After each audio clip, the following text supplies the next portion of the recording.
ఈ సుబ్రహ్మణ్యేశ్వర స్వామి వారు జన్మించినటువంటి ఈ కథని ఎవరు వింటున్నారో వాళ్ళకి సామాన్యమైనటువంటి ఫలస్థుతి కాదు.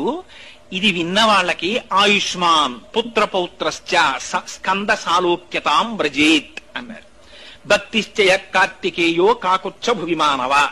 ఈ భూలోకంలో ఎవరైనా కూర్చుని సుబ్రహ్మణ్యేశ్వర స్వామి వారు జన్మించినటువంటి కథని శ్రద్ధాభక్తులతో విన్నంత మాత్రం చేత వాళ్ళకి అకాల మరణము ఉంటే జాతకంలో అది ఆ దోషము పోయి వాళ్ళకి దీర్ఘాయుర్దాయం కలుగుతుంది.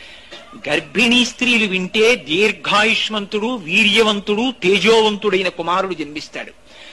సరికదా వంశం నిలబడుతుంది. నిలబడి ఇంతకు ముందు పుత్ర సంతానము ఉండకూడదని జాతకంలో ఉంటే సుబ్రహ్మణ్యేశ్వర స్వామి వారి యొక్క జననమును వింటే వాళ్ళకి కొడుకులు పుడతారు. ఈ సుబ్రహ్మణ్యేశ్వర స్వామి